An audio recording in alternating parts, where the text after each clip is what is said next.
Welcome to Dungeon. Slowly stare down. Slow the stairs down. Welcome to Dungeon Master.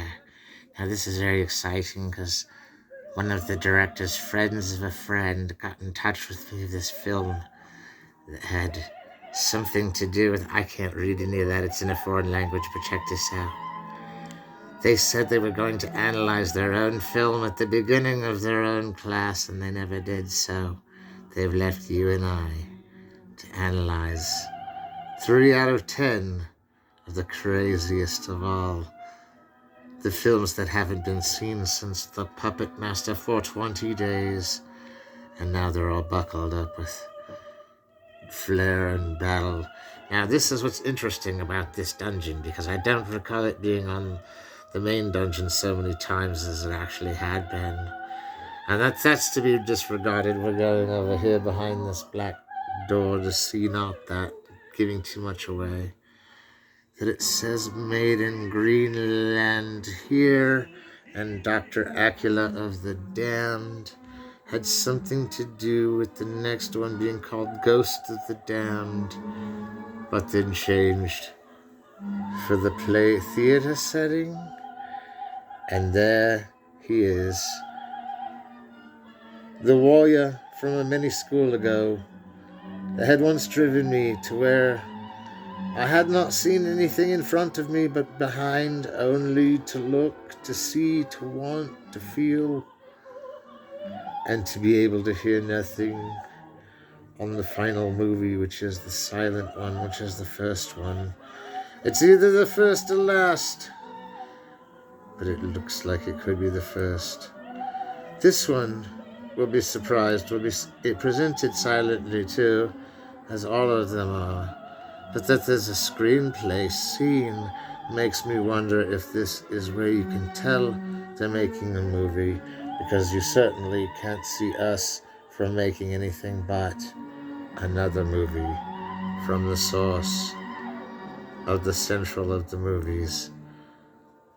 Now that this is freakishly looking like a Dungeon Master friend, and what said Dungeon Master to me today?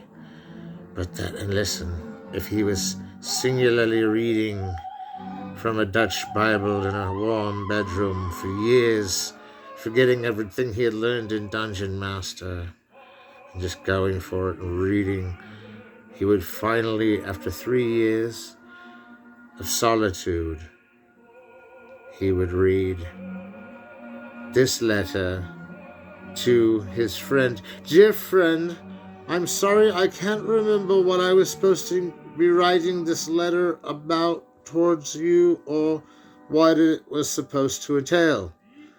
But my dear friend, know that you are near and dear to my heart.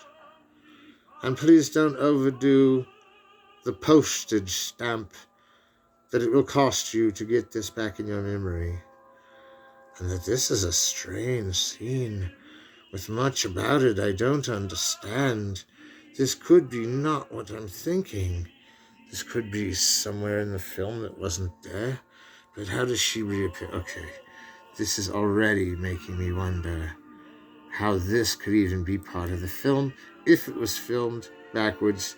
And this is not a scene I remember, so let's stay with it in case we need it later, because this could be proof that even I've seen only the half of what really these amazing movies are. And that we're getting the giant head in the way is okay, but we've got to take off the ship somehow.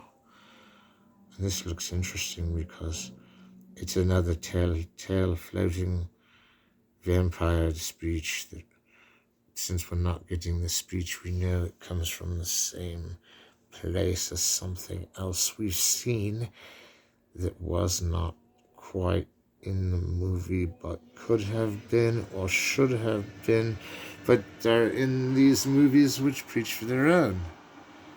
That they preach for their own is even capable of us going back to the original replay of these games, and instead of focusing on where we were along the way, we take it back to something we've used before, but only because this is the only scene where we get away with quite this shot, and that there's no one exploring this. I'd say we're figuring out that this show's a real mystery. That we're thinking the camera will go one way and we have to follow it the other, and are not even sure that it changed view. And that they may have changed view accordingly is not what I'm going to say, because the unique picture I'm getting on this one from above and around and below the corners, you cannot tell me that doesn't look like one of the most vibrant shots, and that it's only here in this silent version. Makes me wonder how this shot could have got into this one and wasn't in the others, and that goes for like pretty much all the shots. You see how this one was only in this shot, or was it in a shot before? Were there shots before, but not in this series, but even in the series of the series? I don't know what has happened, but it looks good. It looks like there's everything there that needs to be happening. Now we're going back. Now we're going on down the road. We will see this mashup entangle itself into what is becoming a movie trailer of the Damned series. That this is only the third part we've showed of the Damned series, and that it prejudices to be number 44, of which this has only gone up to 46 and hardly uphold the top 10, and I'm not sure that we can go to Police Academy 7 quite tonight, but listen. Bride of the Damned will haunt you with the idea that no matter what you choose, you'll have to admit you chose wrong, even if you didn't. Because that's what you're made to be do in the brave new 1984 Brazil Last Temptation world. And I'm telling you all this because if you think about the world backwards and then forwards and then backwards again, and then forwards and then backwards and forwards again, you would think about the logic just one twice removed from its own nature of ethereal plane drifting. And when ethereal plane drifting, always have aboard the idea that you've got another way through the maze than this, and that's okay, because if you think about it, that was the most somber of the series. Now that we're somehow going to find a way to get to now what's loading up here seems to be a little overrun with the certain live shots. So if you catch this now, get the head-up frame out of there. Yes, now we're still in the Damned series, but now we're on the Plan 9 from Outer Space one. Although our actress is much prettier than the girl from Plan 9 from Outer Space, which I'm not saying either way. Whether that's even a bad thing to say, I don't know. But here we go. She's driving to the bookstore. Instead of Plan 9, they're buying a new book to call the Bible, because Plan 9 was based on the Bible. As we all know, the final book of Revelation is called Plan 9 from Outer Space. Everybody knows that's the apocalyptic theory about the end of the world that you have to read as a Christian in Revelation, which if it's not there yet, it will be, because if you program Revelation to say what it means, it's the script from Plan 9 from Outer Space. And that's what they're going to prove in the 2-hour context of this movie. That I would love to linger on for 2 straight hours on this. Just to be in the middle of this, just to see this, just to be there. Come on, it's Dungeon Master, so where are we going anyway? If you're going so long, then we can't hear you, then I don't even know what he's blathering about.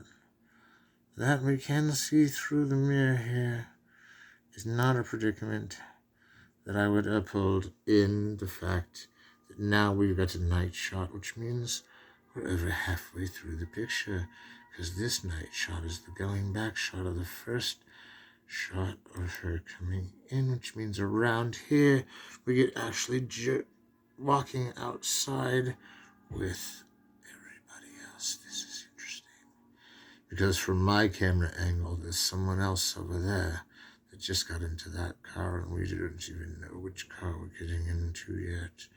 But that the camera floated above it all is not unfamiliar territory of the camera floating around, and that we're before this scene or after it. I'm not sure which way we went. But once in a while, we know exactly where we are, and that this footage was used but not because it wasn't used or not, and that there is a 1 hour footage removal from an earlier episode like this. No other episodes like this except half of the earlier one, or not. And I can't exactly express what makes this not the same as the second half, and then where else will you find it? It is just exactly what we've all been striving for here as a teamwork, to get these special editions off to you so you can see the whole spectacle of the show as it was meant to be. And we will follow you around the forgotten mines of all that's left to be. Now this one, I kind of wish we had the audio for, because, well, this is a Jim Henson episode. And for it to be Jim Henson, it has to be specifically with Sesame Street in the background. And that Sesame Street isn't in the background, but instead I hear, what is that? Wagner's Parsifal by Von Karajan? It's already Act 4 again? Did you always keep switching to Act 4? Is everything Act 4 of Parsifal with you? Didn't you hear that there are three other acts of Parsifal you could be using?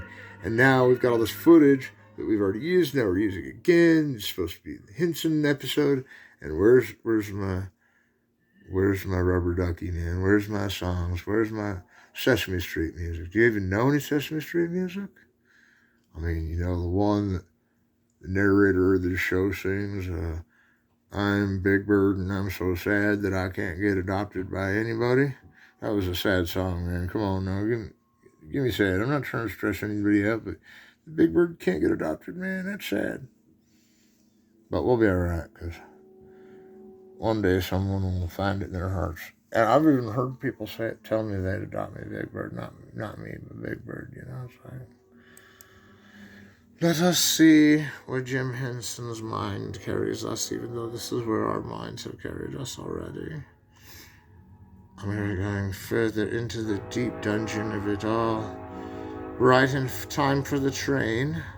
Right in time for the train. We're going further. We're back in the saddle again. This is like that game Grand Theft Auto, I swear. We're even wearing pirates paraphernalia, and I don't even know who's in the front or back seat. This is weird. Oh, it's gotta be. It's the only two badass businesses. Is that what we've been watching this entire time? I thought it was that horror film show, The Orgy of the Damned Top 10, or the 10 Orgy of the Damned, or the Decalogue of the Damned. And I'm so damn tired of this scare nightmare never ending, because now it looks like they're on a team and I can't tell who's who anymore. So you're saying she's her doppelganger somnambulist? Maybe that's what they are for each other, but they don't look like somnambulists, and they're not exactly doppelgangers. So to say that they are, I'd say they're not. They're just the two badass businesses. They're not the doppelganger or somnambulist you so chose to label them out as. Although I could say, if you had no other label to call two chicks in a room than doppelganger somnambulists, I'd say go for it. But that fits better with like the Tim Burton looking dude walking in the room, you know? So yeah, I mean, it's not like that pale skin. I mean, are you accusing? Never mind, I won't ask you. And we're driving along. We better search further, for this has become a mystery. What has happened to these fragile moments without music, although the music does drive it to the ending. That is weird that it would even say it that way. Not directed totally seemed a bit. Now, I've heard of this director. They once said he made so many movies that he was making the Directors Guild wait to give him his prolific award until he got even yet more prolific. And then he gets even more prolific on an episode like this, which just turns out to be a Parsifal trailer for all 10 of the Orgy of the Damned movies. And that none of them have sound. Is kind of something for everyone at home to look forward to as to what these sound like, besides the Parsifal soundtrack that was so urged by soundtrack claimants. Not that these soundtracks clash or anything. And I'm getting so much ahead of myself here that we must now journey. We're journeying up here to see the light. And now it looks like there are actual walls between us all talking, but that is dissolved with. Now this looks like one of the parts of the movie where it was Dracula's almost his last stand, but that this is seen before that. But that if this happens way at the early of the film, then how do we get this scene, which we had seen an adverse showing of this in the other matches, that this is the final match? Isn't true that it's positioned among the other films as to where it comes. This one is the most with precision, editing to the closest original script, which we've seen come with different settings. We can send out a script, even if you'd like. We could send out a script and we could find it like next to the link, and you could say this is the original script the New York Drama Critics Circle picked for best script. And well, I had asked them to help out with that script, as they did. And I only see it stuck to the grid here. And that this looks different, as black as night, as black as gold, as black as tea.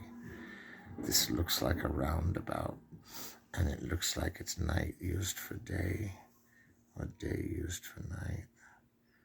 And that they wouldn't have been up that in the morning, and that it seeped through some other tank of things that had been endeared with in the setting and the showmanship and everything. And now we return with all heed.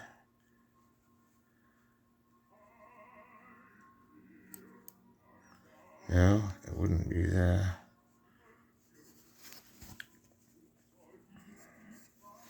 Hold up. This is it. Now, if we're back on top, we just saw the road to the damned. So now we're going to the unholy damned. No, we just saw Orgy of the Damned. So then we'll go back one in a moment. This is another moment we must fast forward through to get to the driving in the car. Now, the driving in the car is important because now it's nighttime. Although somehow in the last event, which was filmed around this time, was given credence to being this same nighttime shot. And we didn't just see that, of course, because that was some other point of view. But now that we're so big, we're like off the wall huge. This is a big screen. I see now that I must go back. So we had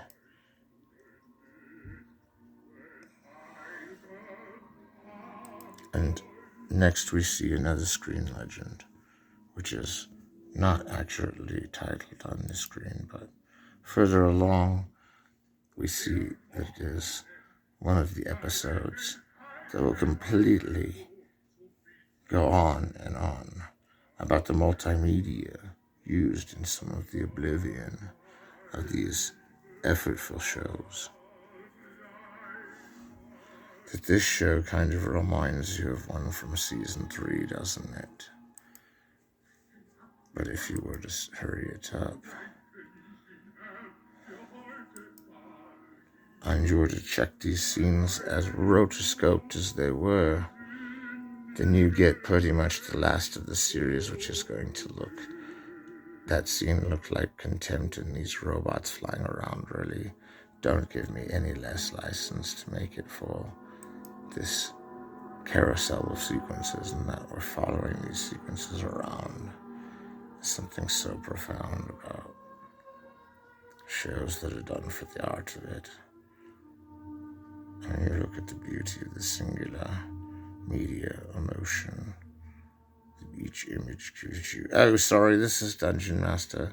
Look, is this going to turn back into a real show and not like, do we know who any of these people are or what they do or what they're talking to? Yes, of course we do.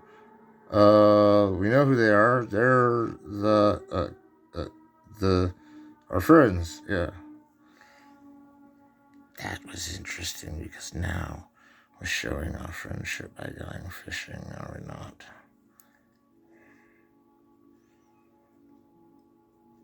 I don't really know what that's supposed to be or mean or anything, but that we've taken our time figuring this one out and shown that we can come through with a sort of get-together reason that we were once for each other's conditional. And now we're getting a commercial. We better skip ahead. What is the light? Look into the light. Oh, Fangoria, I've heard of them. Yes, and Trauma Team. They're a very good team to have on your side.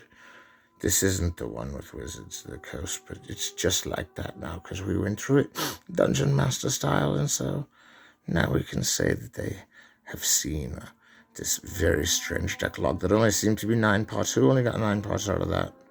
Don't say yes yet because, oh, the Warner Brothers, yeah, they're great. You just gotta just enjoy what they do for a living, and that's find movies on the internet. And oh, that's so golden, that sign. It means the 2 badass businesses already got selected as that. And that was the 4th season, except it was the movies.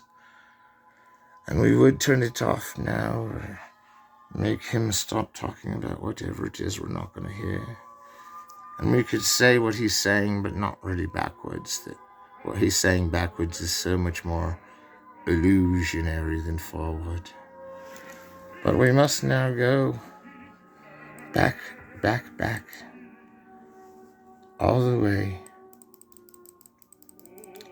to the first meeting.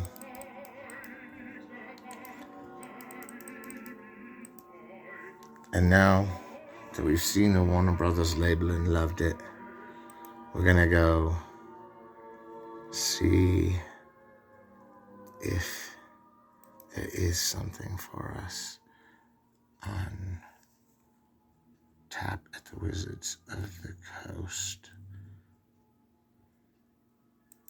Well, we found something. It could be breaking news in the field of Dungeon Master, that it could just be a put on and not actually adding up is not really true either. That now we're trying to blitz up 2 scenes. Oh, this is not going fast enough, folks. I'm terribly sorry of our technological difficulties. We had such a cathartic, climactic, mimetic moment back there. And now all we have is Dungeon Masters, which we can't really do that one. That's the one we were playing. Oh, look at this. This is great. State Farm, are you kidding me? There are decals all the way. Create your world. Manage your campaign. Plan your novel. Be a hero.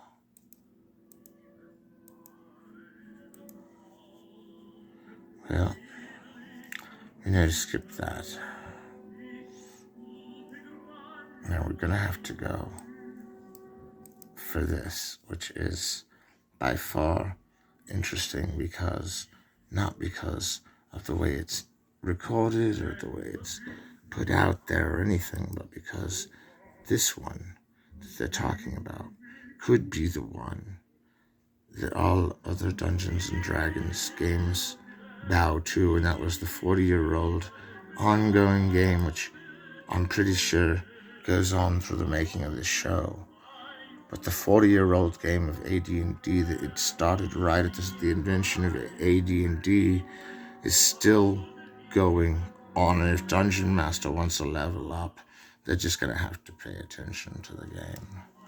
That finding parts of the game in play was not enough for the Dungeon Master encounters, so we started following the gameplay and only plugging in to the things we found were Dungeon Master-like, and that these are the ways of the Dungeon Master more than any other is what's expected to bring us back to this episode that we need to pay attention to ultimately as a goal. As a goal, we should seek to ascertain why we have not come here before, begging for answers, curing our own situation with what is in ride for those that look for Dungeon Master-like items, and Dungeon Master-like items will lead you there. They will lead you to the world of embanking around toys and scale models and snowlands and foglands and wastelands and Legolands, and that you put them all together and it's a real world of a fantasy that you and your teammates get trapped into forever. And I don't have to tell you how easy it is to get involved with one of these games that goes on longer than 20 years. It's actually not that easy. It's hard as nails to get into this game from 30 years ago and still have it going, let alone 40. And that there's so much to see and do and quest about and continue down that road. I'd say you've got the autumn moon of a whole system unflawed to you, that you as your witness tell Holy Aspire, tell Team is done, tell Ridgemaster to Ridgemaster, tell Game Master Pluto, to Jazzmaster Flash, and all of his minions. Shall we say that the war on the Knight Templars is not quite over, but we will be headed towards the visage of the actual play of game of good versus evil, though we will not play as though we're from Amsterdam, which would have been 1,000 years war if it would have been them playing. And it would have never ended and would still be going on, is the scary part of this game. If it was the real deal and they were making it the real deal, and their war was still going on, the entire world would have been affected. But that no one is affected by this game is purity of how the game solves the crisis of never confronting psychological realities that would endure long-lasting impact on the coercion of the brain, either for the game or against the game. That's why the game is considered safe and usable by anyone 18 and up.